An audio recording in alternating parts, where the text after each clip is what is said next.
ભાવનગર નજીક દરિયામાં rescue operation કરાયું। ભાવનગર ઘોઘા હજીરા રોપેક્સ ફેરી સર્વિસમાં મધદરિયે એક વ્યક્તિ આકસ્મિક રીતે દરિયામાં પડી ગયો, જે બાદ યુવકનું ફેરી સર્વિસના રેસ્ક્યુ ટીમે દરિયામાંથી રેસ્ક્યુ કરીને બહાર કાઢ્યો। આ રેસ્ક્યુ ટીમ દ્વારા દરિયામાંથી રેસ્ક્યુ કરાયાના લાઈવ વિડીયો પણ સામે આવ્યા। ઘોઘાથી ફેરી સર્વિસ હજીરા પહોંચી રહી હતી એ સમયે આ બનાવ બન્યો હતો। રેસ્ક્યુ કરવા માટે મધદરિયે રોપેક્સ ફેરી સર્વિસને ઊભી રાખવી પડી હતી। અરવલ્લીના શામળપુરમાં ખેડૂતોને ખાતર ન મળતા હાલાકી પડી રહી છે। માંગ કર્યા છતાંય છેલ્લા 1.5 મહિનાથી યુરિયા ખાતર ન મળતા પાક નુકસાન જવાની ભીતિ। યુરિયા ખાતરની અછત વચ્ચે નાણાં આપી મળતિયાઓને ખાતર ભરેલી ગાડીઓ આપી દેવાતી હોવાનો ખેડૂતો આરોપ લગાવી રહ્યા છે। વહેલી તકે ખાતર મળશે નહીં તો પછી ખેડૂતો વિરોધ પ્રદર્શન કરશે એવી ચીમકી આપી। એનપીકે યુરિયા કોની પણ એક પણ ગાડી નથી આવી, ઇફકો વાળાની પણ કોઈ પણ ગાડી નથી આવી। અમારા બીએલઓ બધા મોકલેલી છે, અમે ડ્રાફ્ટ કાઢેલા છે। આ લોકો દબાઈ રાખે છે।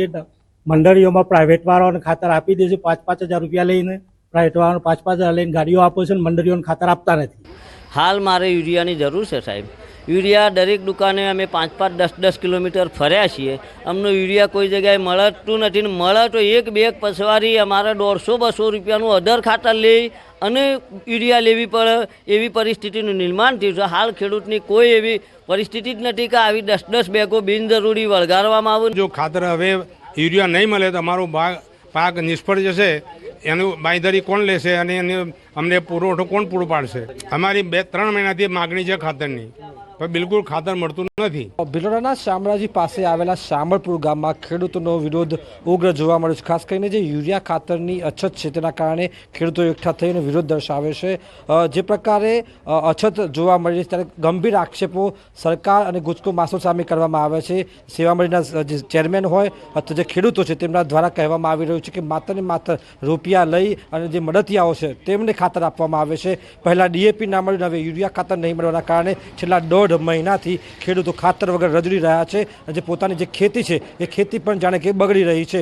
સાથે જ તેઓ જણાવી રહ્યા છે કે જો આ જ પ્રકારની સ્થિતિ રહી તો આગામી સમયમાં ખેડૂત ખેતી નહીં કરી શકે।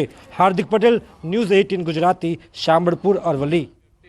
એમની ઉંમર 42 વર્ષ જેવી હતી। એની અટક 3 તારીખને રાત્રે 1 વાગે આસપાસ કરેલી હતી। આમાં 7 દિવસની રિમાન્ડ ઉપર હતા। 10 તારીખ સુધી તપાસમાં એમનો 12 જેટલા મર્ડરની કબૂલિયાત કરેલી છે।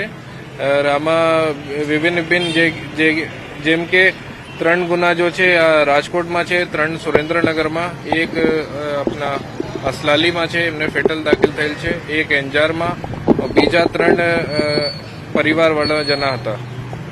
હત્યાની મોડસ ઓપરેન્ડી શું હતી, કેવી રીતે હત્યા કરતો અને કારણ શું? આ નવલસિંહ ચાવડા સોડિયમ નાઇટ્રેટ જેવું કેમિકલનો ઉપયોગ કરે છે। સોડિયમ નાઇટ્રેટને પાણીમાં કે શરાબમાં ઘોલી જાય અને એમનો જો વિક્ટિમ છે એનો પીવડાવી દે, એ વિક્ટિમ 15 થી 20 મિનિટમાં બેફાન થઈ જાય અને હાર્ટ એટેકનું પીએમ માં આવી જશે।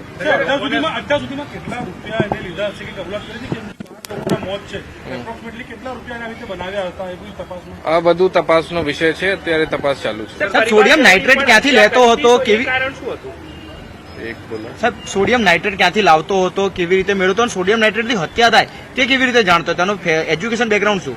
સોડિયમ નાઇટ્રેટ તે સુરેન્દ્રનગરમાં એક લેબોરેટરી છે ત્યાંથી લાવેલું હતું। 20 રૂપિયાની 100 ગ્રામ જેટલું હતું અને યા લોન્ડ્રી જેવું કામોમાં યુઝ કરેલ છે, ડ્રાય ક્લિનિંગમાં યુઝ કરેલ છે અને એની જાણ એને કોઈ બીજા બુઆજી ને કરેલી હતી એવી જાણ મળેલ છે। સર, એ ભુવાજી કોણ? હત્યા કેમ કરી એ કોઈ સામે આવ્યું છે? હેઠળમાં સોરી, પરિવારજનોને 3 હતા એમની હત્યા કરી હતી, એમની તપાસમાં શું ખુલ્યું છે? શા માટે હત્યા કરી? શા માટે તે તપાસનો વિષય છે। એની ગ્રાન્ડ મધર અને મધર અને એક બીજું કાકા છે એટલી માહિતી છે। સાહેબ, આ જે 12 હત્યા થઈ એ 12 હત્યામાં મોટા ભાગે હાર્ટ એટેક જ આવ્યા, એક્સિડન્ટ થયા, કઈ રીતે મર્યા છે લોકો? 12 લોકો पॉइजन जैसा कि मैंने बताया सोडियम नाइट्रेटની કન્ઝમ્પશન થઈ હતી। આમાં કઈમાં અમુકમાં હાર્ટ એટેક જેવું સિમ્ટમ્સ હતા અને અમુકના પીએમ રિપોર્ટ અને તપાસમાં વિષય છે। સાહેબ, એક યુવતીની તેને હત્યા કરી હતી, તેના ટુકડા પણ કરી દીધા હતા અથવા તો તેને પુરાવાનો નાશ પણ કર્યો હતો। કેવી રીતે તે બોડીનો નિકાલ કરતો અથવા જે નિકાલ કરતો તે ક્યાંનો બનાવ, શું વિગત? આ બધું તપાસનો વિષય છે, તપાસ ચાલુ છે. બુવાજી તરીકે આપને ઓળખાણ કરે છે અને આ મેજિક કરું શકું અને મિરેકલ કરું શકું એવી જાણ લોકોના કરે છે અને આમાં જો બધા વિક્ટીમ છે એમને સાથે જોડાઈ જાય. કેમિકલ જેની પાસેથી લાવે એની ધરપકડ કરવા માટે એને પકડવા નામ બામ કંઈ સામે આવ્યું? આ તપાસનો વિષય છે કે લીગલી વેચાણ કરી શકે કે નહીં અને અગર કોઈ ગેરકાનૂની કામ આમાં હતું આમાં નીકળેલ છે તો જરૂર કાર્યવાહી કરશે. સાહેબ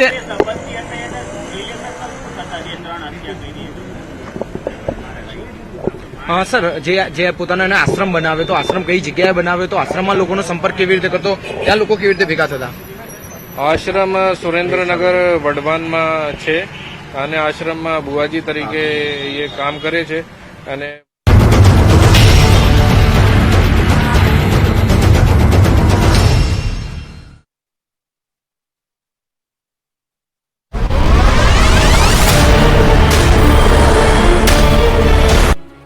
બીઝેડ કૌભાંડ સામે આવતા સીઆઈડી ક્રાઇમે તપાસનો ધમધમાટ શરૂ કર્યો છે. ત્યારે હવે બીઝેડ સાથે સંકળાયેલા સરકારી શિક્ષકો પર પણ તવાઈ બોલાવવામાં આવી રહી છે. બીઝેડ ગ્રુપ તરફથી પ્રવાસ કરનાર શિક્ષકો પર સકંજો કસવાની તૈયારી કરવામાં આવી. શિક્ષણ વિભાગે બીઝેડ સાથે સંકળાયેલા શિક્ષકોનો અહેવાલ મંગાવ્યો છે, જેમાં શિક્ષકોએ વિદેશ પ્રવાસ દરમિયાન કયા હેતુથી રજા માંગી હતી તેની પણ વિગતો મંગાવવામાં આવી રહી છે. કૌભાંડ બહાર આવતા જ કેટલાક શિક્ષકોના વિડીયો વાયરલ થયા, તે શિક્ષકોના પણ નિવેદનો લેવામાં આવશે. તપાસમાં એ પણ સામે આવ્યું છે કે વિદેશ પ્રવાસે જવાનું બતાવ્યા વિના જ શિક્ષકોએ રજા મંજૂર કરાવી લીધી. શિક્ષણ વિભાગ એક્શનમાં આવતા જ શાળાઓ દ્વારા જિલ્લા શિક્ષણ અધિકારીને સંપૂર્ણ અહેવાલ મોકલી દેવામાં આવ્યો છે, જેને લઈને બીજેડ સાથે સંકળાયેલા શિક્ષકો ફોન સ્વિચ ઓફ કરી ભૂગર્ભમાં ઉતરી ગયા છે. આ તરફ 6000 કરોડના બીઝેડ કૌભાંડમાં એક પછી એક ખુલાસાઓ સામે આવી રહ્યા છે. બીઝેડમાં એજન્ટ અને સંચાલક વચ્ચેનો કથિત વિડીયો પણ સામે આવ્યો. બીઝેડ કૌભાંડ સામે આવતા સીઆઈડી ક્રાઇમે તપાસનો ધમધમાટ શરૂ કર્યો છે. ત્યારે હવે બીઝેડ સાથે સંકળાયેલા સરકારી શિક્ષકો પર પણ તવાઈ બોલાવવામાં આવી રહી છે. બીઝેડ ગ્રુપ તરફથી પ્રવાસ કરનાર શિક્ષકો પર સકંજો કસવાની તૈયારી કરવામાં આવી. શિક્ષણ વિભાગે બીઝેડ સાથે સંકળાયેલા શિક્ષકોનો અહેવાલ મંગાવ્યો છે, જેમાં શિક્ષકોએ વિદેશ પ્રવાસ દરમિયાન કયા હેતુથી રજા માંગી હતી તેની પણ વિગતો મંગાવવામાં આવી રહી છે. કૌભાંડ બહાર આવતા જ કેટલાક શિક્ષકોના વિડીયો વાયરલ થયા, તે શિક્ષકોના પણ નિવેદનો લેવામાં આવશે. તપાસમાં એ પણ સામે આવ્યું છે કે વિદેશ પ્રવાસે જવાનું બતાવ્યા વિના જ શિક્ષકોએ રજા મંજૂર કરાવી લીધી. શિક્ષણ વિભાગ એક્શનમાં આવતા જ શાળાઓ દ્વારા જિલ્લા શિક્ષણ અધિકારીને સંપૂર્ણ અહેવાલ મોકલી દેવામાં આવ્યો છે, જેને લઈને બીઝેડ સાથે સંકળાયેલા શિક્ષકો ફોન સ્વિચ ઓફ કરી ભૂગર્ભમાં ઉતરી ગયા છે. આ તરફ બીઝેડના એજન્ટ અને સંચાલક વચ્ચેનો કથિત વિડીયો સામે આવ્યો, જેમાં 1 લાખ સામે 2,97,000ના વળતરની લાલચ આપવાની વાત કરવામાં આવી રહી છે. રોકાણ પર એજન્ટ દ્વારા 27 માસ સુધી વળતર ચૂકવવાની પણ લાલચ આપવામાં આવતી હોવાનો ઉલ્લેખ કરાઈ રહ્યો છે. 10 લાખનું રોકાણકાર હોવાનું એજન્ટ કહેતા સંચાલકે સ્કીમ સમજાવી હતી. એજન્ટ મૂડી સામે બેંકનો ચેક અને એગ્રીમેન્ટ આપવાનું પણ વચન આપે છે. એગ્રીમેન્ટમાં લખ્યા વગર ઊંચું વળતર આપવાની એજન્ટ ખાતરી આપતો સંભળાઈ રહ્યો છે. અમદાવાદ પોલીસે અસામાજિક તત્વોની જાહેરમાં સરભરા કરી.